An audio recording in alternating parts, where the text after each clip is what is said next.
Snapdragon 8 Gen 3 deh. 8 Gen 2 aja tuh ini udah kencang banget gitu. Betul. Buat apa gitu? Jadi kita nambah lagi, improve lagi gitu. Geger karena performance-nya wah banget. Kameranya oke, main game kenceng. Nggak harus yang paling cepat lah.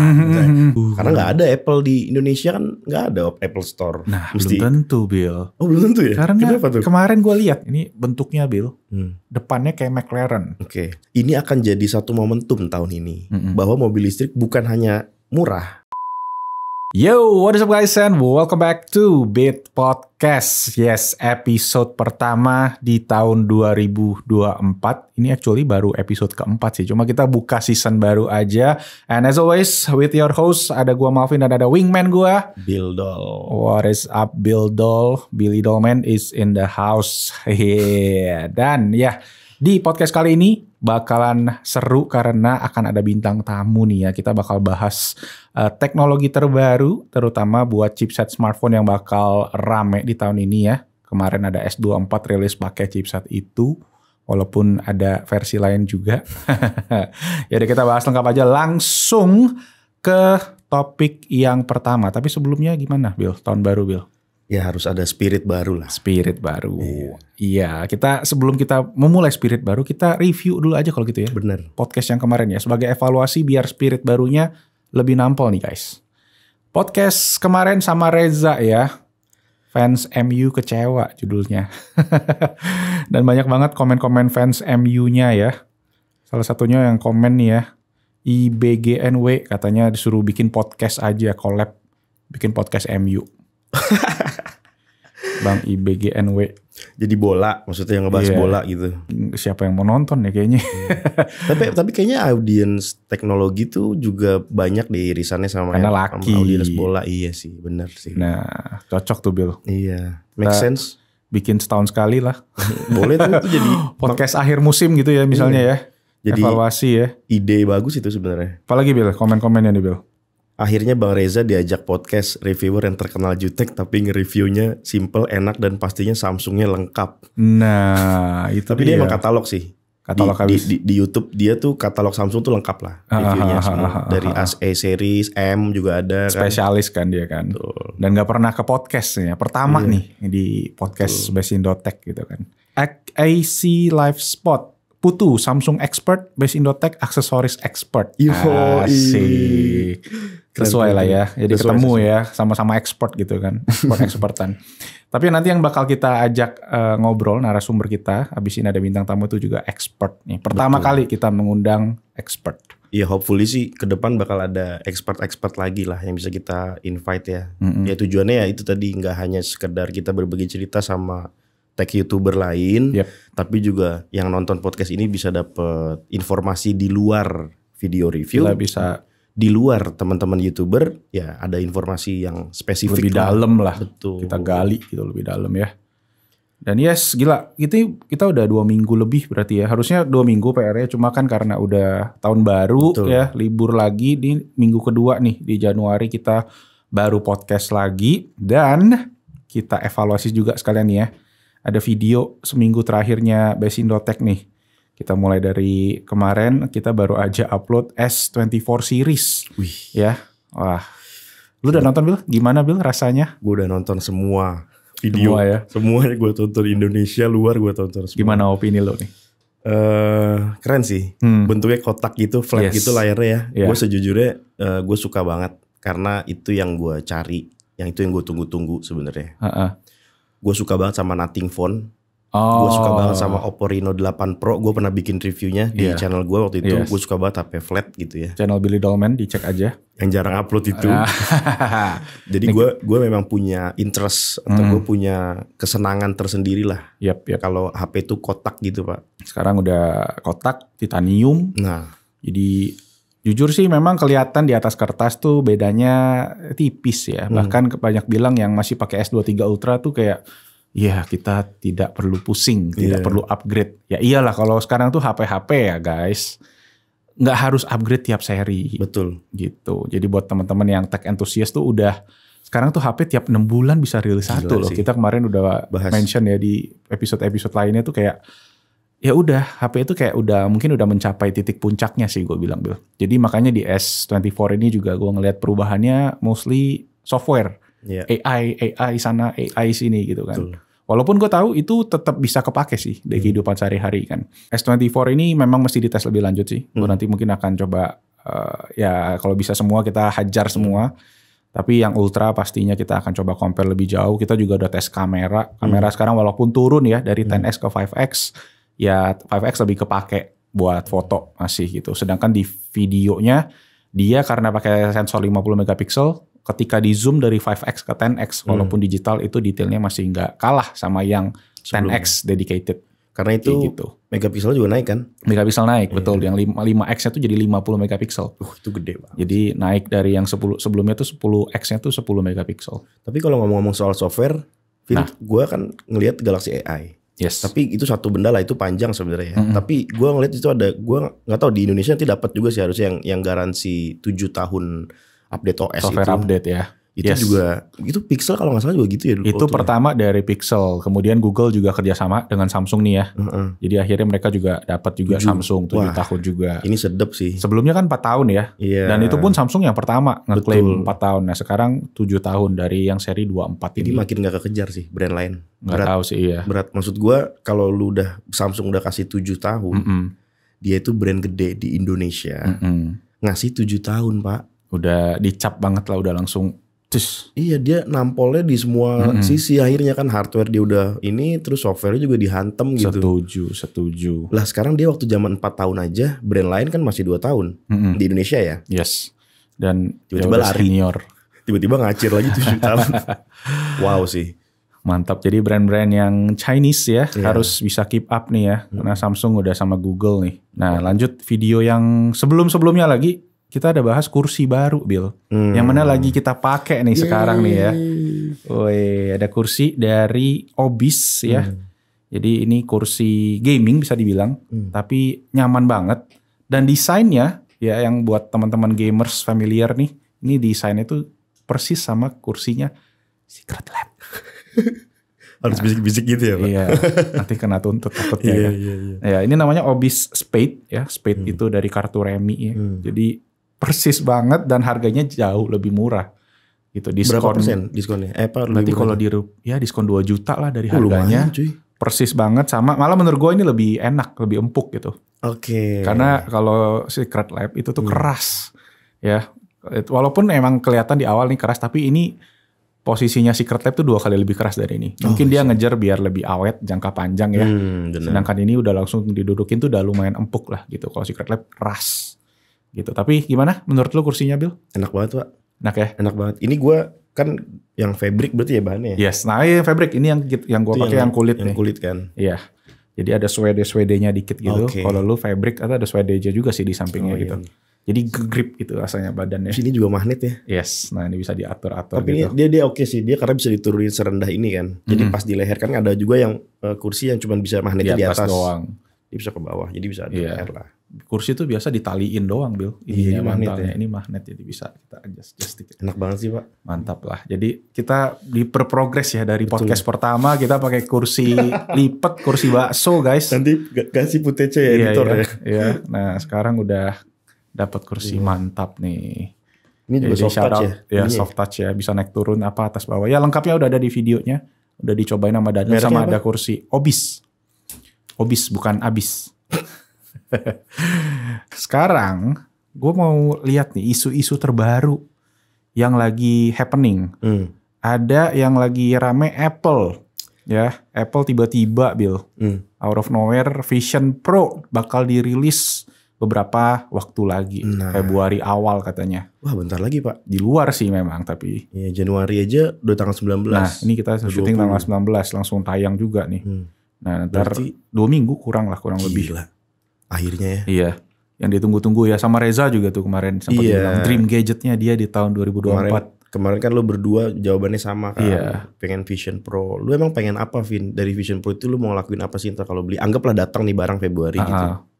Gue pengen gaming sih di situ. Gaming? Iya karena katanya kan layarnya tuh high resolution banget.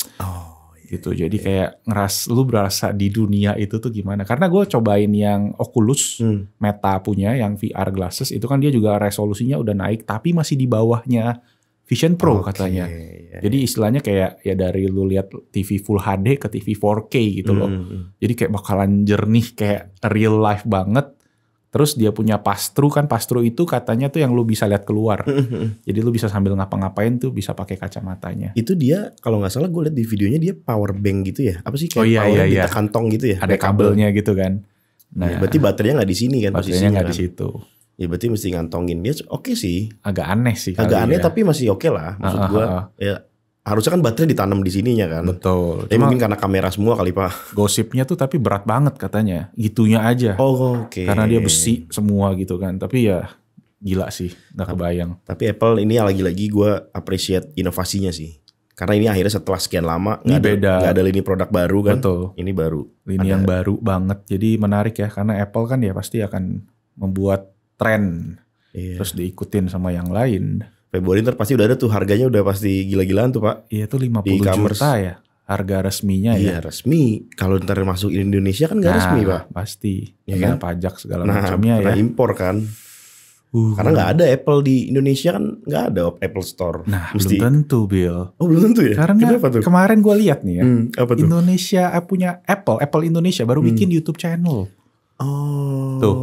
Gile. Jadi pertama dan tiba-tiba udah rame sih sekarang walaupun memang kontennya gue lihat sih masih translatean doang gitu loh. Kayak udah konten yang udah jadi dari Apple US pakai bahasa Indonesia.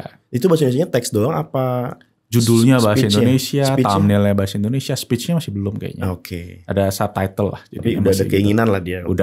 Udah official lah ini nanti, ya. Lu tahu nggak kalau Apple punya kantor official di India baru aja di awal tahun ini? Oh gitu. Iya, coba ntar newsnya dimasukin deh. Tapi kan di India kan emang mereka ada pabrik kan? Iya ada pabrik. Udah mulai tapi bikin di sana. Maksud gue ada kantor yang Apple Asia. Iya, gitu kantor ya. untuk India gitu loh. Oke. Biasanya kan kalau toko-toko doang gitu, Apple Store Apple Store doang. Maksud gue Apple udah mulai main-main ke sini nih. Udah mulai ya jadi dia karena India memang pabrik dan gede juga kan, India kan gede juga kan negaranya kan, dia pasti mau placement di situ lah. Ya hopefully sih ya YouTube channel ini YouTube channelnya jadi petanda bagus lah. Gua nggak tahu ke depan apakah Apple secara retail akan membuat store karena di sini juga sudah tersedia authorized gitu ya. Yang lagi kasus-kasus yang juga lagi rame. Ya walaupun sudah diklarifikasi. Saya lihat ya kalau garansi dari produk-produk Apple itu hardware. Artinya apa tuh Pak? Coba Pak. Coba deh kita kulik sedikit lagi nih. Jadi kalau hardware itu kan berarti segala ketidakfungsian atau sesuatu yang berkaitan dengan hardware dan tidak berfungsi itu bisa diklaim. Betul. Kamera nggak bisa nyala. Ternyata kameranya misalnya apa kek gitu ya. Harusnya bisa diklaim. Betul. Dan itu udah standarnya. Kayaknya nggak Apple doang deh Pak. Iya standar garansi. Standar garansi. Namanya garansi itu yang kerusakan yang terjadi bukan karena human error ya. Betul. Selain human error. Betul. Jadi yang kerusakan yang emang terjadi dari device-nya. Ya mungkin itu yang suka salah kaprah. Kalau kalian punya HP, kalian jatohin, kalian ketok terus pecah. Ya itu kalian nggak bisa klaim garansi. Gitu kalau tiba-tiba HP kalian layarnya mati, kalau tiba-tiba HP kalian speaker yang nggak bersuara, tiba-tiba kamera kalian berembun padahal harusnya enggak. Nah itu kalian bisa klaim garansi. Nah yang jadi masalah ketika ada statement garansi hardware itu tidak ada, pasti kan ada substitute-nya dong. Betul. Itu yang jadi masalah. Iya itu yang orang salah tangkep juga jadi miskomunikasi sih. Terlihat apalagi ya itu sih sayang. Maksud gua kita tuh nggak ada Apple Store, tapi berarti kan kita tidak mendapatkan the best services dari Apple kan. Ada perwakilan di sini. Kalau diganti dengan kalimat garansi hardware itu nggak ada, itu menurut gue sayang sih. Gue menyayangkan lah gitu. Kayak itu kasus yang sebenarnya receh banget gitu. Lu ngapain diributin gitu kan jadi kan ya. Ya karena ada ya itu tadi maksud gue nggak tahu ya ini. Penggantinya ini loh Pak, ada susupan nih loh, gitu kan mesti nambah-nambah dikit biar dapat fungsi garansinya, which is udah diwakilkan dari resminya gitu kan. Gitu. Satu mungkin garansi, satu lagi asuransi. Nah, maksud gue gitu. Kalau garansi sama asuransi dua benda yang berbeda. Betul. Treatmentnya beda, servisnya beda. Jadi gitu kan. jangan disama-samain gitu. Kalau yang sales ya. Iya itu makanya. bikin pusing. Gue menyayangkan sih. Maksud gue konsumen di Indonesia ini harus di-educate sebenarnya. Tapi kalau disisipin begitu gue menyayangkan aja sebenarnya. Dan yang gue sayangkan juga adalah ya konsumen Indonesia tuh terlalu gampang di-trigger. Betul. Sekali ada ini tuh langsung kayak, woi Apple nih. Jadi ya bigger picture-nya tuh ya harus coba dimengerti juga gitu loh. Ya receh intinya guys ini guys. Jadi ya udah selesai lah. Iyalah gitu. udahlah. Tapi ya satu hal yang gue syukurkan mungkin kalau dari segi Apple kita belum dapat resmi, kita dapat banyak yang resmi tuh di sektor mobil listrik nih. Nah, tiba-tiba awal tahun tuh jeger, dar gila. Gitu ya. Banyak banget mobilnya. Di channel sebelumnya kita bahas apa? Bingo pertama tuh dia itu tuh pertama, kick off kan. Iya, yang bisa dibilang harganya affordable dan bentuknya udah proper mobil. Gitu, yang 4 pintu kayak city car, hatchback. Sekarang banyak banget nih. Apa aja tuh Pak? Ada yang kemarin pertama tuh MG. Tiba-tiba ngeluarin mobil 400 jutaan. Ya, ada 2 SUV sama hatchback. Ya, MG ZS sama MG4 EV. Gila. Mantep banget, 400 plus kilometer range-nya, powernya juga cukup oke, torsinya juga lumayan gede. Kemudian Chery, lanjut juga. Chery ada juga, Omoda. Dan Chery itu setelah gue lihat-lihat ternyata oke loh. Kayak speknya, fitur yang dikasih itu super lengkap dengan harga yang masih terjangkau. Cuma yang EV-nya memang belum ada harganya. Tapi kemungkinan katanya di atasnya lah bisa kayak gitu. Lebih daripada si MG punya. Dan yang terakhir, latest banget. BYD. Wah ini sih. Nah ini Bill, katanya mobil nomor 1 di dunia sekarang. Ngalahin Tesla. Jadi gue melihat pergerakan, ini kalau kita lihat semua Vin, dari list brand yang lo sebut. Ini kan Chinese company ya. Betul. Lagi mau expansion ke Indonesia untuk electric vehicle kan. Diawali dari Wuling. Jadi ada 4 merek total ya. 4 merek, yes. Wuling kemarin kan. Terus MG, Chery, sama BYD. Dan BYD ini juga panas pasti dia ngelihat MG, ngelihat sebenarnya bagus buat konsumen. Lagi-lagi ini standarnya kan. Kita sebagai reviewer semakin banyak pilihan, semakin konsumen semakin diuntungkan. Tapi gue melihat ini akan jadi satu momentum tahun ini bahwa mobil listrik bukan hanya murah, tapi kalau brand udah sebanyak ini masuk Pak ke Indonesia, artinya mereka sudah ada research dulu dong. Ada pasarnya berarti. Oh, berarti ada pasarnya nih, karena mungkin mereka asal-asal masukin. Tuh. Jadi mereka sudah membaca. Orang Indonesia udah mulai aware, udah mulai acceptance dengan mobil-mobil listrik. Ya tapi ya tolonglah itu PLN sama Pertamina jangan rebutan SPKLU gitu-gitulah. Jadi ekosistemnya juga dibangun lah, pemerintah nih juga harus support gitu. Karena nih supply and demand gitu. Kalau supply-nya udah gede nih ya, demand-nya ada, tiba-tiba faktor eksternalnya ini nih. Charging-nya susah. Itu maksud gue juga, gue juga mau ngingetin juga buat semua stakeholder yang ada di Indonesia nih, di luar nih udah mau masuk loh barang-barang. Kita sebagai negara gitu ya, dan sebagai kita juga kan kita sebagai masyarakat juga pengen dong Vin, dikit-dikit ketemu charging station kan pengen. Sehingga kalau kita tadinya kita pakai mobil biasa, kita ngelihat di jalan, ada charging station di sini, ada charging station di sini, kita jadi ada pengen ganti nih kayaknya kan. Gitu kan kita juga kan. Nah, emang kalau sekarang tuh kita kayaknya kalau punya mobil listrik mesti ngecasnya tuh di rumah. Nggak bisa kalau yang di apartemen, kalau yang tinggalnya di kos lagi gitu kan, wah bisa jepret itu rumahnya kalau ngecas. Mesti buka PCB baru. Tapi dari MG ZS atau MG 4EV yang udah ada harganya dulu nih Pak, menurut lo pilih mana dan kenapa? Aduh, harus misalnya milih nih MG ZS atau MG 4EV. Gue tuh pengen SUV sih Bill, laki gitu ya. Kalau SUV tuh, tapi ZS tuh ya SUV sih, compact SUV lah. Compact SUV. Iya sih. Cuma dia emang yang agak kecil kan. Terus karena dia pakai baterai, ground clearance-nya tuh agak rendah, lebih rendah lagi dari yang ZS biasa. Jadi agak sulit sih. Tapi 4EV kan cuma 117 mm Pak ground clearance-nya. Nanti dikoreksi deh. Gue sih baru nonton kemarin video. Itu rendah banget Pak. Iya ceper ya jadinya 117 lah, orang sedan aja 160. Yang Honda City itu 160. Nah itu dia kan makanya. Jadi ini di bawahnya lagi. Karena baterainya itu juga tebel. ya itu yang ngebikin jadi semakin rendah gitu. Iya. Udah kayak sedan Di bawahnya sport lagi gitu kan. Iya, lebih rendah. Ya, sports car. Dan ngomongin sports car, Xiaomi ini Nah lo kan. ngeluarin mobil listrik sports gitu ya. Wah ini sih. Ini bentuknya Bill, depannya kayak McLaren, sampingnya kayak Porsche. Itu gimana ceritanya tuh ya Xiaomi ya? Gue basically waktu pertama kali news itu nyampe di Instagram, kalau nggak salah pakai dari Instagramnya Bung Andi ya. Itu gue dia kan nge-share tuh. Betul. Gue riwah Pak. Maksudnya gue nge-share banyak gitu opini gue di Instagram kan.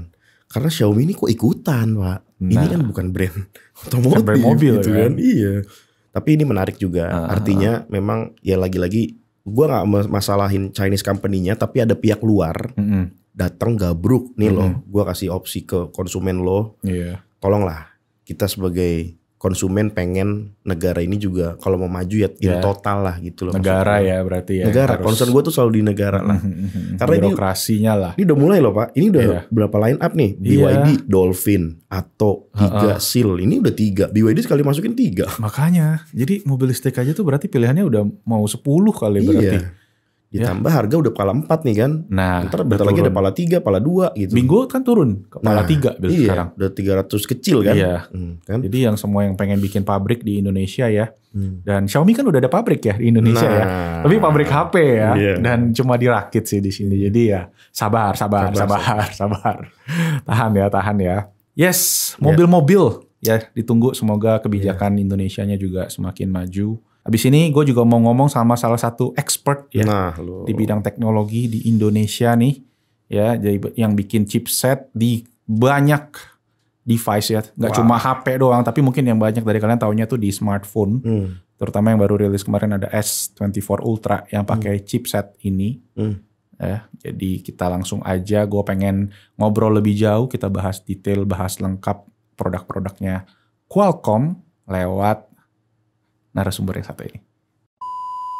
Yes, di sini ada Pak Dominikus Susanto. Selamat datang. Hai, Marvin. Yes, thank you Pak Susanto ya, kita panggilnya ya, udah bisa mampir ke studio kita yang posisinya ya di luar kota.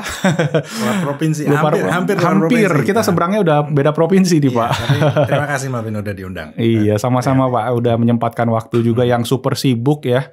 Pak Susanto nih lagi. Kalau buat pasti ada. Asik banget. Yes, jadi kita bakal bahas in depth nih ya soal Qualcomm Snapdragon. Ini posisinya kita rekam sebenarnya sebelum Samsung Galaxy S24 rilis ya, tapi bakal tayang abis itu. Jadi sekalian gue pengen bahas nih chipset yang bakal ada di S24 yaitu Snapdragon 8 Gen 3.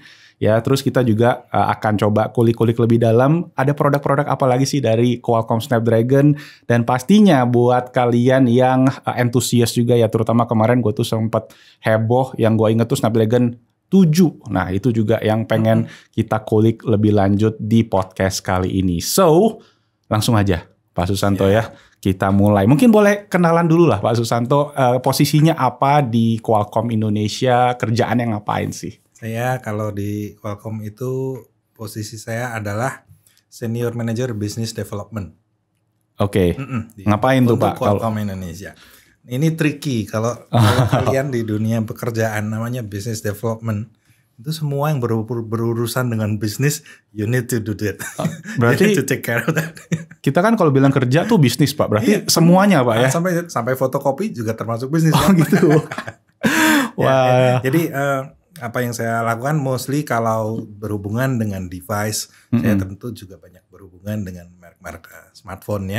Kalau smartphone, sekarang juga udah memperlebar produknya sampai ke komputer juga. Iya, ada laptop juga kayak chipset laptop juga kemarin ya. Saya banyak berhubungan dengan mereka, tentunya untuk persiapan apa saja yang perlu kita support untuk memastikan produk mereka sukses di pasar. Tapi juga ada hal-hal yang sebelum launch seperti ada chipset baru, mereka juga harus perlu nih training gitu Pak berarti ya. Jadi kami juga melakukan itu ke tim marketing, sales atau kepada trainernya mereka juga, sehingga mereka tahu pada saat nanti barangnya launch di pasaran keunggulannya apa saja, udah pada paham semua. Itu Pak Susanto juga tuh yang ngajarin tuh? Ya kami juga. Tim di Qualcomm itu kecil. Berapa orang Pak kalau boleh tahu Qualcomm Indonesia ini? ini nggak nyampe 2 jari ya. Oh sama sih, Besinotek juga nih belum nyampe ya 2 jari ya. Tapi kedepannya berarti masih akan pengen expanding Pak, karena kan produk juga semakin banyak nih atau gimana? Expand itu urusannya bos lah. Kita mah kerja aja Pak ya. Oke. Jadi selain itu, kalau selain smartphone kan juga cukup banyak ya produk dari Qualcomm itu kan tidak melulu hanya chipset saja, tapi juga ada solusi untuk IoT, ya, AI, bahkan sampai card untuk AI analytic itu juga ada, buat server untuk AI analytic card itu juga ada. Wah banyak banget ya. Itu yang enterprise ya berarti Pak ya kelasnya ya. Berarti udah berapa tahun Pak ini so far di Qualcomm Indonesia? Mungkin 11 tahun ada. 11 tahun ya? Wow, sempat dengar kan dulu sempat keluar terus masuk lagi gitu Pak ya? Iya, ya udah digabung lah itu. Udah digabung semua tuh ya berarti ya.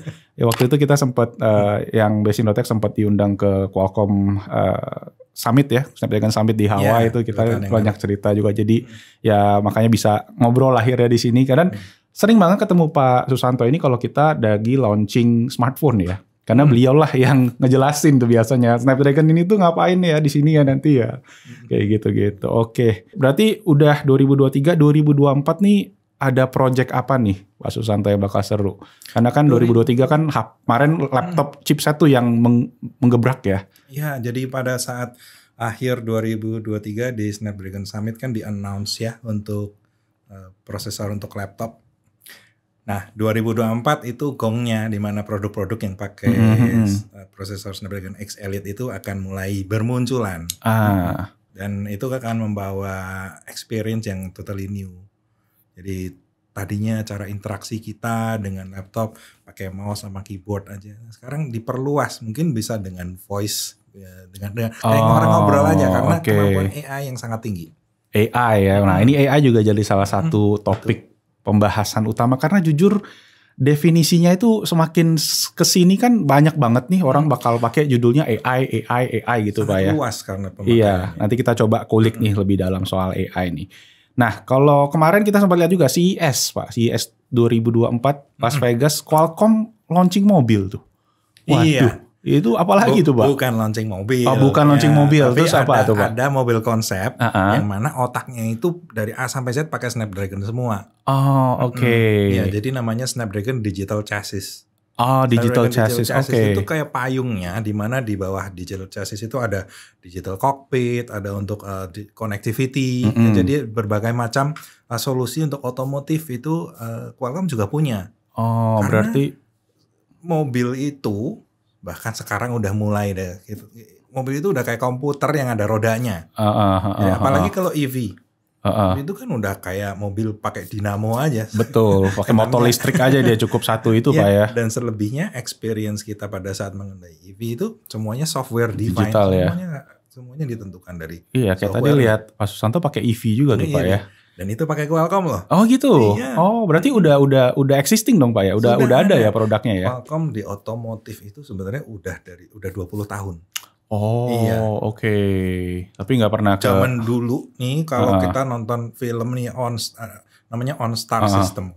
Orang yang bisa ngobrol sama operator, pencet sesuatu di mobil. Itu dari Qualcomm, Pak. OnStar. Nah, itu Qualcomm menyediakan modemnya untuk itu di Amerika. Wow, ternyata ya guys ya. Udah lama loh, bukan baru. Ini produk modernnya kali Pak ya bisa dibilang ya. Saat ini kan udah lebih ke untuk entertainment, untuk navigasi, keamanan, safety semua kan udah pakai AI, pakai komputer, pakai sensor, kamera, ADAS misalnya untuk supaya aman kita nggak radar gitu Pak ya. Udah ada Pak itu coming soon-nya di Indonesia sendiri. Sudah. Sudah ada. Udah ada produk-produk yang pakai Qualcomm Snapdragon Digital yang Chassis. Digital Chassis ini. Sudah di jalanan juga udah ada. Soalnya saya baru tadi lihat di Twitter juga sama di Instagram soal ini mobil gitu kan kayak wah ada mobil pula sekarang gitu. Tapi lebih ke frameworknya berarti Pak ya mobil itu jadi sendiri. Semua yang experience kita di mobil itu butuh otak juga. Itu yang di provide oleh Digital Chassis. Iya, mobil itu sekarang udah kayak gadget dengan roda ya. Gitu Pak ya. Oke, menarik nih. Ditunggu nih berarti ya Qualcomm Digital Chassis-nya nih ya. Mana tahu bisa kita review, kita kita juga suka otomotif sih Pak. Jadi nanti mana tahu kan bisa. Lanjut nih, kita pengen tahu soal Snapdragon 8 Gen 3 deh langsung nih. Karena udah ditunggu-tunggu nih ya kayaknya nih ya. Jadi kalau kita lihat sendiri di Indonesia kan HP-nya memang baru beberapa nih Pak. Pertama iQOO 12. Ini yang akhir tahun kemarin rilis dan ya udah kita udah review juga di YouTube channel Besin.tech kalau kalian pengen cek. Boleh banget. Dan yang coming soon rilis dan actually by today mungkin udah rilis S24. Ini S23 by the way. Pak Susanto pakai HP apa Pak? Sama Pak ya kita ya? Sama ya. Iya, S23 Ultra, bukan S24 -1 kalau kata Pak Susanto tadi ya. Yes, jadi Snapdragon 8 Gen 3 kita pengen kulik lebih dalam nih Pak. Soalnya kan dari yang kita dapat dari experience yang kita udah rasain di Snapdragon 8 Gen 3 di iQOO 12, kita compare sama 8 Gen 2, kita ngelihat ya memang ada improvement dari segi performance, lebih benchmark terutama, lebih tinggi semua. 30-35%. Tetapi di luar itu sendiri tuh apa sih Pak yang ngebedain lagi? Karena kita ngeliat 8 Gen 2 aja tuh ini udah kencang banget gitu. Betul. Buat apa gitu? Jadi kita ada nambah lagi, improve lagi gitu. Betul. Nah itu kurang lebih seperti apa sih Pak? Ya valid banget pertanyaannya, bagus sekali. Jadi improvement itu tidak melulu hanya dilihat dari clock speed atau CPU-nya berapa sih kecepatannya. Tapi lebih ke total experience. Kalau di 8 Gen 3 itu hal yang utama, yang signifikan itu adalah kemampuan AI-nya. Oke.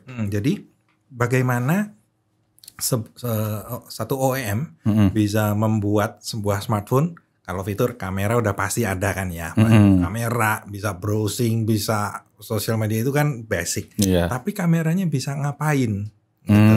Jadi dia bisa kamera itu tujuannya apa sih? Bikin foto yang bagus. Betul. Bukannya ini sekian ratus megapiksel atau ini pakai sensor jenis ini, tapi yang dilihat user adalah kan hasil fotonya. Betul. Nah, bagaimana sebuah prosesor yang ada dalam smartphone itu menghasilkan foto yang baik? AI sangat berperan penting. Oke. Jadi kalau kita ngomong AI sendiri Pak, kayak tadi kita bilang, itu kan implementasinya bakalan luas banget Pak. Pertama, kalau yang kita lihat kan sebenarnya selama ini kamera dari smartphone ketika kita foto itu kayak mereka kalau kita di kamera kan bilangnya computational photography itu. Dia udah bikin adjust sendiri kayak gitu tanpa kita. Sedangkan sekarang banyak yang bilang ini AI-nya nih yang ngerjain. Kalau sebelumnya kita bilangnya itu algoritma yang ngerjain. Nah, itu apakah berbeda Pak yang dulu sama yang sekarang? Gitu. Perbedaannya gini, jadi dengan AI itu dia bisa lebih spesifik lagi, Vin, lebih detail. Contohnya begini deh, pada saat kita memotret satu objek, misalnya Melvin lagi pose naik mobil misalnya, atau naik sepeda deh, berhenti di belakangnya backgroundnya itu adalah pemandangan, ada gunung, ada pohon, ada langit, ada bunga, dan mungkin Melvin lagi pakai baju seragam apalah atau untuk sepedaan gitu ya. Nah, AI itu dia bisa mengsegmentasikan benda-benda itu. Kalau computational photography mungkin dia bisa sebatas untuk objeknya. Oke, ini tahu objeknya. Manusianya di sini, backgroundnya kalau mau dibikin bokeh, dibikin blur, nah itu mungkin. Tetapi dengan AI dia bisa lebih spesifik, bahkan rambut sama wajah dia bisa segmentasikan. Lalu kalau baju, misalnya baju dengan kulit, nah dia juga bisa segmentasikan. Di latar belakang, contohnya kan macam-macam ya, ada bukit, ada langit, ada bunga. Itu mereka bisa di segmen masing-masing. Jadi dengan dipilah-pilah seperti itu, maka si prosesornya atau softwarenya lah ya, yang software kameranya, dia bisa mengolah dengan lebih teliti kan. Oh, kalau ketemu langit, maka algoritmanya apa nih? Dibiruin misalnya. Kalau ketemu rambut, tolong dibikin tajam supaya nggak kelihatan potongannya terlalu kasar kayak gitu. Jadi dengan segmentasi yang lebih banyak pakai AI, kan hasil foto yang dihasilkan bisa lebih bagus. Kayak kita paham, kan kita juga kalau lagi belajar menggambar kan juga dulu waktu kita kecil juga nggak tahu kan kalau gambar bayangan itu harus bagaimana kayak gitu. Nah, dengan diberitahu, diajarin, maka kan gambarnya jadi lebih bagus. Berarti ini pun dia akan berproses Pak istilahnya. AI ini akan belajar terus dari pattern kita atau udah mentok aja satu? Jadi dia ada yang udah diajarin ya. Oke. Nah, dia udah diajarin tetapi dalam namanya AI itu juga ada machine learning, mana dia akan mempelajari juga kebiasaan kita. Mungkin kalau misalnya bukan di fotografi misalnya, dia untuk mengetahui kita bangunnya kapan, ngecas mulai kapan kayak gitu ya. Jadi dia bisa tahu, oh ini biasanya kalau charging phone itu jam 8 malam sampai jam 5 pagi misalnya belum bangun. Dia tahu kita biasa bangunnya jam 5 pagi. Ya udah ngecasnya mulai agak malaman aja deh, jadi lebih awet misalnya. Dia mempelajari habit kita gitu Pak berarti ya. Atau rute misalnya kita suka navigasi kemana, dia bisa tahu di advance. Misalnya dia kemana, kita hari ini hari Sabtu mau kemana, nah, dia udah tahu di depan dulu. Nah kalau si Samsung sendiri Pak, kemarin kan kita udah sempat bahas juga tuh, ada mereka bikin namanya Galaxy AI. Yang mungkin sekarang udah bisa kalian lihat ya fitur-fitur detailnya gitu. Cuma kalau dilihat kayak tadi Pak Susanto bilang kan dia ada kombinasi sama yang udah dipelajarin sama yang akan dipelajarin juga gitu berarti Pak ya. Nah itu implementasinya bisa selain, kalau tadi kan kalau kita bilang di kehidupan sehari-hari cuma kalau ke kamera nih Pak, karena kan orang sekarang paling suka nih kalau udah ngomongin AI itu sukanya di visual, foto, atau di sekarang yang lagi ngetren tuh generative image. Generative AI, ya. Nah itu implement daripada si Galaxy AI itu kan gabungan tuh Pak. Nah itu bisa apa lagi Pak selain itu Pak? Kalau untuk generative AI itu penerapannya cukup banyak macam Vin. Kalau misalnya untuk fotonya, jadi misalnya untuk foto aja, yang paling gampang kalau kita biasa motret itu kita crop. Crop itu dari foto yang besar kita jadi potong, kecil ya. Kita potong. Yang nggak penting dibuang. Nah, ini kebalikannya. Jadi dengan generative AI, kalau kita motretnya segini, kayaknya kurang lebar nih. Generative AI bisa ngarang. Kira-kira ditambahin apa gitu. Pemandangannya gunungnya ditambahin atau bunganya. Nah, jadi itu salah satu fitur yang kelihatannya juga ada. Itu berarti kalau kita ngegedein Pak. Sedangkan kalau kita, ini agak, kadang-kadang kan kita suka foto terus kadang kita pengen ngezoom nih. Tapi pas kita crop tuh jadinya pecah. Kayak gitu. Nah itu apakah bisa dibantu juga Pak? Ya AI itu dia dengan algoritma yang udah diajarin. Itu bisa misalnya kalau dia ketemu objek, contoh yang gampang deh, plat nomor deh. Plat nomor itu kan kontras. Platnya warnanya putih, ya kalau sekarang putih ya, platnya putih, hurufnya hitam. Itu kan dia tahu, oh ini ada objek nih, bentuknya garis. Nah kalau misalnya pakai kamera biasa di zoom agak ngeblur, tapi AI-nya udah tahu, oh ini blur nih, tolong deh dikarangin dikit supaya lebih rapi. Nah jadi dengan kemampuan dia untuk tahu bahwa oh ini kalau ketemu objek ini harus diapain. Nah, dia jadi akan menghasilkan gambar yang lebih benar. Makanya kan pada saat kita nge-zoom potret pakai zoom yang jauh gitu kan, pada saat kita udah cepret, tunggu sedetik tiba-tiba jadi bagus kan. Nah itu karena AI-nya lagi mikir nih. Oh ini harusnya begini. Kalau ketemu benda seperti ini harusnya apa? Kita nggak tahu, dia udah diajarin apa aja ilmunya nggak tahu. Tapi itu terjadi. Itu proses yang terjadi itu. Berarti kedepannya kita nggak butuh dong ini lensa-lensa telefoto ini ya? Itu kan sebenarnya untuk mengatasi keterbatasan. Kalau kita pakai kamera gede, itu kan mewah. Kita bisa punya lensa yang besar, lensa yang panjang. Smartphone kan nggak punya kemewahan seperti itu kan. Kita nggak punya luxury itu. Dan harus pakai software. Maka dari itu perkembangan kamera kalau untuk smartphone itu sangat cepat gitu, ya kan. Kalau awal-awalnya belum ada belum ada macam-macam, sama aja kan, cuma jepret udah. Tapi makin lama kan makin pinter. Kalau night mode, kalau di Samsung istilahnya nightography. Jadi kalau ketemu suasana yang gelap, kurang cahaya, ada jendela, ada lampunya, maka dia udah diajarin kalau kayak gitu tuh brightness-nya harus sekian, kontrasnya seperti apa, sehingga pada saat dijepret gitu, foto itu hasilnya gitu, udah sudah yang benar. Langsung yang terang gitu. Berarti itu di foto tuh Pak. Kalau di video itu seperti apa Pak? Video juga sangat memungkinkan karena mirip-mirip lah video dengan foto. Pada saat kita merekam video, kadang-kadang juga ketemu objek yang backlight. Ya. Kalau motret udah gampang lah, HDR-nya berfungsi langsung, ya. Gitu, kalau kita potret langsung objeknya terang, background-nya agak dikurangin. Nah video itu juga bisa demikian. Itu pertama untuk merekam video gitu ya. HDR video gitu jadinya Pak berarti. Oke. Iya, Dolby Vision apa istilahnya. Itu bisa. Itu juga itu AI Pak. Itu Dolby Vision itu nanti jadinya. Oke. Karena kalau enggak kan gimana? Jadi dia tuh harus tahu kalau ketemu objek seperti apa, dia harus ngapain. Kalau ingat ya, kalau di smartphone kan ada prosesor namanya ISP, Image Signal Processor. Itu bagian dari SoC. Kan ada CPU, GPU, ada ISP. Nah, ISP ini kan dia terima tugas.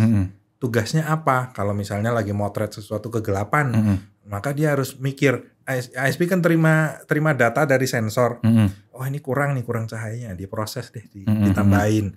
Atau ini terlalu terang, harus dikurangin. Atau terus ISP sendiri udah berkembang, udah ada AI yang di dalam ISP-nya juga. Jadi pada saat kita motret kan pertama yang terjadi apa? Fokus kan. Objeknya yang mana kita mau motret gelas ini misalnya. Dia bisa tahu bahwa objeknya ini yang mau kita foto ini dari mana. Nah itu karena kecerdasan yang dia punya. Jadi kalau misalnya ketemu gelas, ya udah ini berarti objeknya ini sebagai foreground. Nanti backgroundnya apa. Jadi dia udah kayak punya tugas. Dia tahu tugasnya. Tahu dari ISP itu berarti udah ada AI-nya, sama dengan komponen-komponen lain pun ada AI-nya gitu gak di dalamnya gitu Pak ya? Iya.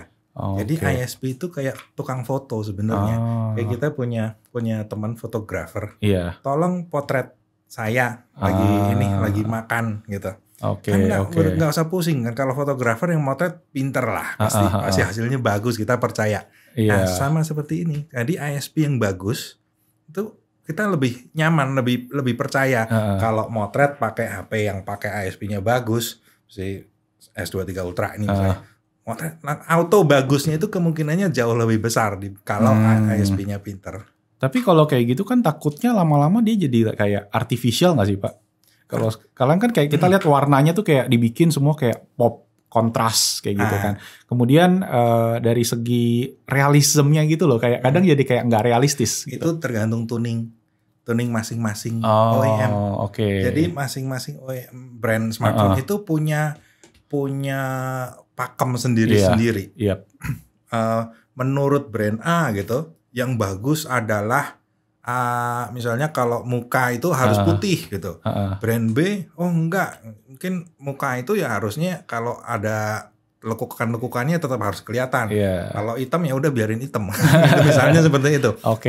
Nah itu tergantung tuning. Jadi ISP itu nggak ada yang salah. Subjektif banget dong Pak dia ya. Definisi bagus itu sendiri tuh beda-beda gitu ya dari orang ya. Dulu pada saat kita masih pakai kamera yang pakai klise itu, itu kan ada misalnya merek Fuji atau Kodak, itu kan ada temanya kan. Kadang-kadang kalau pakai merek ini itu agak warm, kalau pakai tipe yang lain agak cool. Ya. Nah, itu kan menurut mereka yang bagus begini, menurut ini yang bagus begini. Sama kayak gitu Pak ya sekarang ya berarti ya.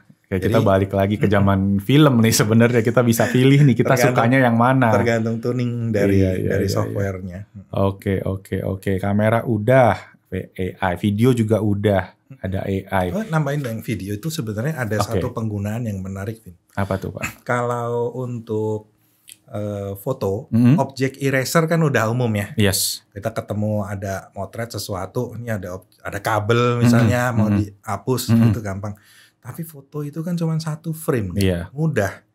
Video kan foto bergerak Pak ya. Kalau video itu kan mau objek eraser gimana? Kalau videonya 60 fps, maka dalam 1 detik ada 60 frame yang harus kita hapus. Betul. Nah, dengan AI juga bisa. Menghilangkan satu objek yang ada dalam video. Jadi kita nggak usah mikirin setiap frame kita ambil delete, frame delete, lalu digabung lagi jadi video. setengah mati. Ini fitur dari si Snapdragon secara khusus atau nanti di salah satu OEM juga, Pak? Itu kemampuan yang bisa dijalankan di atas Snapdragon 8 Gen 3. Jadi jadi kemampuan itu sangat memungkinkan dijalankan. Nah, dipakai atau enggak oleh OEM itu terserah oleh OEM. I see. Terus ada lagi yang menarik untuk vlogger review. Apa tuh, Pak? Kalau misalnya kita lagi rekam video pakai dual kamera langsung. Ya, kalau biasa kan depan belakang gitu. Depan belakang. Kan yang umum kan misalnya atas bawah. Yang atas bagian belakang, yang bawah muka kita. Direkam jadi satu seakan-akan kita lagi liputan. Iya, betul. Tapi kan itu kurang alami. Tapi dengan AI juga bisa membuat muka kita ini benar-benar di-cut. Kayak backgroundnya itu dihilangin. Kayak pakai green screen. Oh gitu, langsung Pak ya jadi, gitu ya. Betul, jadi pada saat kita lagi recording di sini, kamera depannya melihat ke arah kita, tapi yang ditampil di sini bukan satu kotak setengah, tapi hanya muka kita aja. Udah di-cut gitu berarti ya. Jadi kayak kita lagi live reporting. Wah itu kalau di posisi sekarang kan kita mesti pakai green screen lah gitu ya, terus mesti diedit lagi di video. Kalau ini berarti langsung Pak ya. Wah bantu banget nih buat kita liputan nih, udah cukup pakai HP gitu ya. Jadi nggak harus posisi selfie begini liputan, biasa aja. Oke. Itu berarti dia si AI-nya yang ngedetermin Pak ya. Oh ini orang nih, kita cut orangnya, backgroundnya kita hilangin gitu ya. Betul. Wow. Nah di situ peran serta AI itu di sana. Jadi AI itu akan bekerja. Kalau kita sebagai user sebenarnya nggak tahu AI-nya itu yang mana sih. Iya betul. Tapi yang penting dia rasakan kok lebih enak pakai ini, motret kok lebih bagus hasilnya, ada fitur yang menarik kayak gini. Itu yang makanya kadang susah gitu Pak, buat kita juga kalau kita ditanya AI itu dari kita akhirnya juga jadinya kayak lebih condong ke hasil aja sih Pak, instead of kita kayak gembor-gembor nih fitur AI-nya banyak nih gitu. Nah tapi hasilnya begini nih gitu. Nah, ini hasilnya ini ya, fotonya seperti ini hasilnya. Ya, yang di sana yang bekerja siapa aja udah nggak usah dipikirin deh. Tapi itu foto itu bisa terjadi karena si AI udah sepintar itu Pak ya. Udah dikasih tahu kalau ketemu ini harus begini. Nah kalau kita lihat kan tadi itu secara Snapdragon berarti Pak ya. Nah kalau kita ambil case-nya si Samsung deh dengan Galaxy AI. Nah itu implementasinya selain fitur-fitur tadi itu ada apa lagi sih Pak? Ada fitur yang untuk memilih menselect satu objek dari video itu juga ada. Ya itu ada. Lalu juga kalau nggak salah ada fitur live translation juga. Jadi kita kalau lagi ngobrol, lagi telepon gitu misalnya Pak ya. Kemarin sih saya sempat bilang yang kalau live translation itu pas lagi telepon katanya. Cuma kita sendiri belum coba karena kan di One UI yang terbaru nanti katanya. Itu totally dibantu oleh AI. Kan dari mana dia bisa tahu harus ini diterjemahkan seperti apa. Itu kan language ya. Jadi dia juga merecognize voice-nya. Dia harus tahu saya ngomong apa, harus kemudian diterjemahkan menjadi apa. Itu semua AI. Kayak voice comment, lalu voice typing yang sederhana kan voice typing di Google Keyboard kan ada voice typing tuh sering banget tuh pakai itu ketik klik mikrofonnya. Betul, langsung ngomong aja gitu. Ntar diketikin sama dia. Itu pun mengandalkan prosesor juga berarti Pak ya. Jadi kalau prosesornya lemot itu bisa salah terjemahin. Nangkepnya salah dia. Wow. Kadang-kadang dalam satu kesempatan kita ngomongnya bahasanya campur-campur, ada bahasa Inggris, ada bahasa Indonesia. Ntar jangan lupa ambil laundry in the market gitu. Udah dia AI-nya bisa tahu ada bagian yang dalam bahasa Indonesia atau bahasa Inggris, dia terjemahkan dengan benar, dia ketik dengan benar. Wow, banyak banget ya berarti ya. Udah secara nggak sadar tuh hal-hal sehari-hari itu udah dibantu sama AI semua Pak ya, kayak gitu ya. Ya itu yang buat kita susah guys kadang kalau ngejelasin dan harus dirasain sendiri sih Pak. Yang kayak gini ya. AI itu bekerja dengan baik kalau kita nggak berasa ada AI-nya. Gitu loh. Jadi kalau buat kita enak, berarti AI udah menjalankan tugasnya dengan benar. Kalau kita udah dimudahkan gitu Pak, kita nggak ribet lah gitu ya. Apalagi nih Pak yang jadi highlight mungkin dari Galaxy AI atau dari yang kolaborasi sama Samsung ini secara overall, apakah ada ini Pak? Saya juga baru ingat, ada Snapdragon 8 Gen 3 for Galaxy kah? Iya, betul. Jadi kalau untuk di Samsung S24 Ultra itu pakai Snapdragon 8 for Galaxy. Jadi apa bedanya itu dengan Snapdragon 8 Gen 3 ya? Snapdragon 8 Gen 3 for Galaxy. Biasa Pak ada ya? yang biasa, ada yang for Galaxy. Yang for Galaxy memiliki kemampuan CPU lebih cepat. Oh, clock speednya lebih tinggi, gitu Pak. Oh, oke. Emang dibuat custom itu lebih tinggi sehingga dia bisa menjalankan tugas dengan lebih nyaman lagi lah buat si user. Mungkin kalau secara perbedaannya kok angkanya kecil, tapi intinya itu dibuat supaya membuat si user dari S24 Ultra ini menjadi jauh lebih nyaman lagi. Jadi itu emang spesifik untuk HP Samsung juga sih Pak ya berarti ya. Berarti apakah bisa Pak kalau HP Xiaomi nih Snapdragon 8 Gen 3 for Xiaomi gitu? Saat ini eksklusif ya. Eksklusif penggunaan branding seperti itu dengan Samsung. Oh, oke. Kalau gitu berarti dari mereka tuh ada kayak semacam requirement khusus gitu Pak.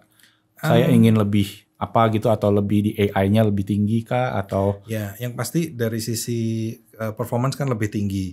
Tapi pada saat pembuatannya nih ya, pada saat development produk tersebut itu kerjasamanya dengan Qualcomm juga sangat erat. Gitu misalnya untuk dari awal-awal kan pasti pada saat development, troubleshooting dan lain-lain itu tim engineering dari Qualcomm juga sangat erat hubungannya dengan tim dari Samsung. Untuk membuat fitur-fiturnya berjalan dengan baik itu kan nggak bisa masing-masing, harus bekerja bersama-sama. Jadi itu dari segi kerjasamanya itu bukan cuma saya pesan yang lebih kencang nih Pak. Oh enggak. Terus apalagi Pak? Maksudnya kan engineering tadi support, ya kan? Engineering support seperti itu. Lalu juga fitur-fitur yang ada dalam smartphone itu kan juga pasti akan perlu optimalisasi Pak. Optimalisasi. Oh oke. Nah itu engineering support itu hal yang nggak kelihatan oleh user. Tapi itu memiliki peran yang sangat penting supaya fitur tersebut tuh berjalan dengan benar. Wow. Jadi nggak asal. Yang penting ada fiturnya. Ntar kalau ada isu, ntar baru didebug belakangan. Jadi makin erat hubungan antara engineering support dari kedua tim itu kemungkinan untuk bug-bug itu jadi semakin kecil juga. Prosesnya berapa lama Pak kalau Pak Susanto tahu nih? Kayak gini kan berarti udah siap dong. 8 Gen 2 waktu itu for Galaxy pertama kali Pak. Terus dilanjutin 8 Gen 3. Ini kan belum rilis resmi ini atau udah ya. Oh berbulan-bulan juga. Dari awal udah launching udah siap-siap nih Pak berarti kali ya. Mungkin sebelum launching juga udah mulai. Satu tahun cycle-nya tuh Pak ya. Berarti terus nih Pak apakah ada durasi Pak? Terus kerjasama antara Qualcomm dengan para OEM itu berjalan terus. Gak kayak kita guys, ngontrak rumah setahun gitu kan. Jadi ini kira-kira nih Pak, buat teman-teman nih yang kalau pengen tahu lebih atau pengen feedback soal Qualcomm Snapdragon terutama di Indonesia ya, itu bisa kemana sih Pak? Paling gampang join Snapdragon Insiders. Iya. Komunitasnya pengguna Snapdragon nih Pak ya. Iya, jadi di situ mereka punya forum ya untuk ngobrol dengan teman-teman insiders yang lain. Terus komen-komen mereka kan juga langsung dipantau oleh kami juga. Jadi mudah tinggal join Snapdragon Kemarin Insiders. Sempat yang 2022 itu kan ya 2023 juga ada sih Pak ya. Insiders yang dikirim ke US ya Pak ya. Ke Hawaii untuk ikutan. Jadi salah satu perks-nya lah ya. Jadi memiliki kesempatan untuk join di acara-acara Qualcomm atau Snapdragon yang ada. Jadi kita cukup sering mengadakan acara kayak meet up. Iya waktu itu kan saya pernah ikut jadi speaker juga di sana dan komunitasnya tuh seru banget karena ya hobinya sama nih Pak, gadget gitu, teknologi gitu kan. Jadi yang diomongin pasti fitur-fitur HP dan netral karena kan Snapdragon kan banyak mereknya kan. Jadi kalau nggak hanya terbatas pada satu merek aja. Jadi ngobrolnya juga lebih asik. Gontok-gontokan nggak tuh Pak? Nanti merek A sama merek B gitu kan biasa. Enggak sih. Apapun yang pakai yang penting Snapdragon ya. Oke. Menarik. Bisa punya akses diajak ke acara-acara Qualcomm atau kadang-kadang nih Bukan kadang-kadang, sering, cukup sering. Jadi kalau ada dari OEM, dari brand smartphone, ada launching, ada acara, kadang mereka juga minta undang insiders dong untuk datang, untuk meramaikan acaranya. Jadi bisa ikut join acara. Nice. Jadi kalau teman-teman yang pengen join ya, nanti gue taruhin deh Instagramnya di kolom deskripsi. Dan mana tahu kalian pengen ikutan event launching HP, pengen ngerasain ya bisa juga tuh dari sana nanti. Iya, dan biasanya kalau ada acara-acara itu biasanya merchandise-nya lucu-lucu juga. Iya, itu yang gue selalu tunggu-tunggu sih sebenarnya guys. Oke, Pak Susanto, kalau kita udah bahas Snapdragon 8 Gen 3 ya, ada 8 Gen 3 for Galaxy, udah 8 Gen 2 tadi. Jadi perbedaannya kalau kita rangkup sedikit nih Pak, bukan cuma sekedar kenceng doang, kencengnya itu dipakai buat yaitu AI tadi, optimalisasi ke fitur-fitur yang sebelumnya udah canggih, ini dibikin makin canggih biar kita nggak ribet. Ya, gitu Pak ya, kurang lebih ya kalau dirangkum ya. Oke, nice. Nah Pak, kita pengen masuk ke segmen berikutnya nih yang pastinya juga rame ya, karena ini nih segmen soal Snapdragon 7, kita bilang kelas 7 ya Pak ya. Seri 7. Ini tuh tahun kemarin tuh bikin saya tuh sempat kayak terpanggil lagi gitu Pak, untuk pakai HP ya, kita bisa bilang ini kelas Snapdragon 7 kan masih masuk kelas ya mid range premium lah ya. Ngingetin saya waktu dulu pertama kali kita review HP di Best Indotech itu kan waktu itu Redmi Note 4, waktu itu pakai Snapdragon 625 dan waktu itu Snapdragon 625 tuh itu fenomena. Iya, fenomena Pak ya, berarti jadi, pada saat itu orang nggak pernah kepikir satu handphone itu seharian nggak usah dicas masih bisa. Sebelum itu orang masih ngecas paling nggak 2 kali sehari. Itu saya sendiri ngerasanya tuh bukan cuma itu doang sih Pak, tapi performance-nya emang bagus. Saya waktu itu pakai iPhone 7 waktu itu ya, dan waktu nge-review si Redmi itu saya sampai ganti HP Pak, gitu kan. Dan ini kemarin kita bahas Snapdragon 7-nya tuh di Poco F5 ya. Kemarin kan Poco F5 launch itu sempat geger karena performance-nya banget, dan pertama kali orang baru dengar kali ya Snapdragon 7 itu 7 Plus Gen 2 Pak ya, itu Snapdragon 7 pertama kayaknya di Indonesia. Snapdragon 7 ya. Kurang mungkin Pak. Saya juga saya pertama kali dengar sih istilahnya di sana gitu, dan performance-nya memang bikin banget, terutama buat harganya. Dan itu waktu itu kayak Antutunya menyentuh 1 juta gitu kan, jadi cukup sensasional lah bisa dibilang. Nah harganya pun tergolong terjangkau lah buat standar HP hari ini gitu kan. Nah kalau untuk tahun ini sendiri nih Pak, apa ada yang menarik lagi nih di Snapdragon seri 7? Ya, tapi sebelumnya Snapdragon 7 itu kalau menurut kami klasifikasi dari Qualcomm, Snapdragon 7 itu bukan mid tapi high. Jadi 8 itu premium, 7 itu high, mid itu 6. Kalau 4 itu yang untuk mass. Entry. Entry-nya 4 ya berarti ya. Berarti 6 masih tetap di itu Pak ya. Jadi Jadi 7 itu high. Kenapa kok ada 7? Dulu kan belum ada 7. Tadinya kan 2, 4, 6, 8. Iya, genap Pak ya. Lalu ada 7. Karena apa? Karena jarak antara 6 dan 8 itu cukup tinggi, cukup besar.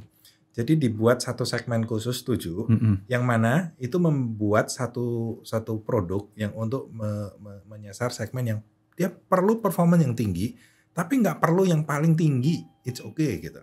Jadi misalnya apabila dia mau performance yang kameranya oke, main game kenceng, nggak harus yang paling cepat lah. Kalau misalnya untuk konektivitas, misalnya untuk 5G, yang kalau yang seri 8 mungkin bisa kelasnya tinggi, bisa sampai 10 gigabit gitu per second. Ya enggak lah, saya 1 Gbps juga oke. Seperti itu. Jadi kan ada segmen itu kan. Saya nggak harus paling kencang. Saya perlu kencang tapi it's okay. Berarti itu dan bisa dibuat harganya menjadi lebih affordable. Berarti emang segmen itu juga besar juga Pak, sampai Snapdragon bikin gitu satu ya. Iya. Kalau betul. Jadi kan segmen marketnya itu kan harus diisi semua. Ada yang benar-benar emang dananya adanya segini. Nah, apa yang terbaik yang bisa dapat dengan dana segitu? Nah, itu yang memang makanya dari kita sekarang ngelihat segmen mid range itu membingungkan sekali Pak. Banyak banget dan diferensiasinya kan ya beda-beda sejuta, tapi udah dari 3 juta beda sejuta udah 7 juta Pak. Udah 2 kali lipatnya gitu kan. Dan itu yang memang kayak kalau kayak David Gadget In yang memang suka memilah-milah nih ya, itu dia bisa ngelihat bedanya. Cuma dari kita tuh kadang waduh susah sekali gitu Pak bedanya. Tapi ketika muncul satu 7 Plus Gen 2 kemarin yang wah sensasional sekali performance-nya gitu kan. Langsung bikin rusuh, langsung orang lumayan kaget banget akhirnya ada lagi ini nih fenomena seperti ini gitu kan istilahnya. Ya teknologi belum mati lah istilahnya gitu jadi Pak. Itu sebenarnya karena itu pertama. Jadi 7 itu bukan mid, dia high. Jadi memang udah seharusnya 7 itu memberikan performa yang tinggi. Nah, tapi sejak penamaan prosesor Snapdragon itu menjadi 1 digit, 7 Gen gitu kan. Kalau dulu kan 3 digit ya, ada 768, 765, ya, 778. Nah, dengan satu digit sebenarnya itu membuat hidup lebih simpel. Karena kalau dengan 1 digit, pertama kita pertama lihat generasinya deh, gen berapa. Nah itu berarti tahun berapa lah, kalau kayak mobil itu tahun berapa. Gitu, ya kan? Kalau mobil tahunnya lebih baru kan mungkin di situ ada teknologi yang lebih baru. Betul. Tapi memang tidak serta-merta tahun yang baru itu artinya jaminan 100% lebih kencang atau lebih dari generasi yang sebelumnya. Ya, karena ada kelas-kelasnya lagi. Yang pertama gen itu untuk mengetahui teknologi keluaran kapan. Lalu ada lagi parameternya yaitu plus. Ya, jadi misalnya 7 Plus, 7 Plus Gen 2. Lalu ada lagi 7S. Iya, saya baru dapat undangan tuh kemarin. Ada HP barunya Poco yang pakai 7S Gen 2. Saya sempat lihat tuh. Saya salah baca nggak ya? Ini dia salah ketik typo atau gimana? Oh ternyata emang ada Pak ya? Ada. Jadi di penamaan yang baru ini ada 3. Jadi pertama adalah 7 yang polos ya, yang 7 atau 8 atau 6 ya, polos. Lalu ada yang plus, itu menandakan dia adalah yang tercepat tertinggi, varian tertinggi dalam generasi tersebut. Jadi sama-sama generasi 2 nih. Nah, kalau disebut 7 Plus Gen 2, maka di generasi kedua nggak akan ada yang lebih tinggi lagi. Itu udah paling mentok. Makanya 7 Plus Gen 2 kemarin dirasakan performanya tinggi banget. Ya, karena emang itu udah dikasih memang varian tertinggi. Tapi kalau ada varian S, kalau varian polos itu ya basic ya, basicnya di situ. Tapi kalau S itu di bawah lightnya. Berarti yang itu ya bedanya guys ya. Jadi plus itu yang top tiernya, yang basicnya itu yang polosan, nggak ada plus, nggak ada apa-apa. Yang S itu yang light. Betul. Itu berarti sama Pak nanti? Apa cuma di seri 7 aja nih yang ada begitu? Semua seri 6 juga ada. Seri 8 kayaknya nggak pernah ada tuh Pak. Belum apa emang? Tapi secara penamaan itu akan goalnya ke depannya begitu Pak ya? Oke. I see. Sekarang kita jadi mengerti ya. Jadi kalau pertanyaan yang baru apa di tahun 2024? Mungkin karena baru diluncurkan di akhir tahun kemarin itu Snapdragon 7 Gen 3. Udah launching juga Gen 3 Pak ya. 7 Gen 3. Seri polos Gen 3. Jadi bukan plus, bukan S, tapi seri polosnya. Yang di launching seri polos aja, cuma nanti akan ada juga Pak berarti ya? Belum tahu, belum tapi tahu. Kalaupun ada yang versi tingginya ya pasti pakai nama itu udah Pak ya. Udah hukumnya udah itu ya, namingnya udah jelas. Jadi ya. Udah nggak mikir, ini kalau 768 sama 765. Kadang-kadang kan ada yang angkanya lebih tinggi tapi kok lebih rendah. Kayak waktu kemarin kan Snapdragon 870 sama Snapdragon 865. 865 kan waktu itu kan flagship Pak ya. Terus keluar 870. Tambah dikit. Iya, tambah dikit tapi kan secara harga kan dia lebih affordable waktu itu Pak ya. Di HP Poco juga kalau nggak salah itu waktu itu pakainya. Jadi orang bingung tuh.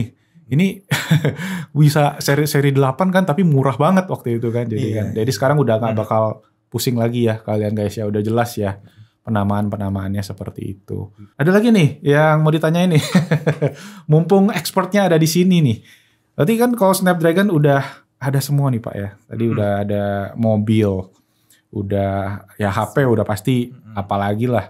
Ada wearables juga sempat cobain yang pakai Snapdragon Wear ya, yang Xiaomi kemarin, Watch Pro 2, laptop nih coming soon tahun ini nih bakalan seru ya. Dan apalagi tuh Pak? Ada apa lagi Pak di tahun ini nih Pak? Cukup banyak ya. Untuk IoT device juga cukup banyak. Chipset modem untuk connectivity aja, untuk modul-modul konektivitas perangkat IoT itu juga ada. Karena Qualcomm main produknya si modem ya, Pak ya sebenarnya ya. Qualcomm itu singkatan loh, tahu gak? Apa? Quality Communication. Oh, oke. Itu sejarahnya pada saat di awal jadinya Pak ya. Itu singkatan Quality Communication. Quality Communication, oke. Baru tahu kita. Oke, Pak Susanto, ini seru banget ngobrolnya. Banyak banget dapat insight ya soal Snapdragon, soal produk-produk ke depannya, soal kolaborasi tadi sama Samsung juga udah dijabarin semua detail. Dan kira-kira nih harapan pribadi Pak Susanto perkembangan Snapdragon terutama di Indonesia nih apa nih Pak ke depannya? Ya harapannya makin disukai oleh para pemakai smartphone atau laptop. Itu sudah sih harusnya ya. Makin suka lagi dah gitu. Jadi teknologi itu kan selalu berkembang dan Qualcomm Snapdragon itu selalu memberikan inovasi-inovasi yang baru. Nah, tetapi pada saat implementasinya kita juga sangat erat hubungannya dengan para OEM. Kan Qualcomm nggak jualan chipset langsung saja ya, gitu kan. Kan nggak mungkin beli chip pasang di HP gitu. Semua juga kerjasama yang erat antara kita dengan para OEM yang semakin baik lagi, ya itu sih harapan saya. Oke. Ya kalau gitu kita tunggu lagi produk-produk Snapdragon yang menggebrak ya berikutnya Pak ya. Laptop sih ya nextnya Pak ya. Ya pasti ditunggu aja. Pasti menggebrak yang ini karena ya pakai ARM kan Pak ya arsitekturnya ya pasti akan lebih efisien pastinya. Powernya juga menarik untuk kita pantau bareng-bareng. Oke, Pak Susanto, thank you banget untuk waktunya. Thank you juga untuk ilmu yang udah dibagikan di sini ya, sharing-sharing insight-nya ya. Anytime. Semoga kita bisa ngobrol-ngobrol lagi ke depannya. Ketemu terus pasti di event-event nih ya. Kalau launching HP, ya launching laptop ya ditunggu nih Pak berarti ya. Kalau gitu. Semoga lancar semuanya. Oke, amin. Thank you Pak Susanto sekali lagi. Dan yes guys, itu tadi ya interview kita bareng Pak Dominikus Susanto ya. Semoga informasinya clear, jelas. Dan ya, kita tutup aja podcast kali ini. Thank you semua buat teman-teman yang udah nonton. Kalau ada pertanyaan, kritik, saran, seperti biasa, silakan di komen aja langsung di kolom comment section di bawah. Dan kalau kalian penasaran sama produk-produk Snapdragon atau apapun, gue taruh nih Instagramnya juga udah ada, informasi sosial media semua di kolom deskripsi.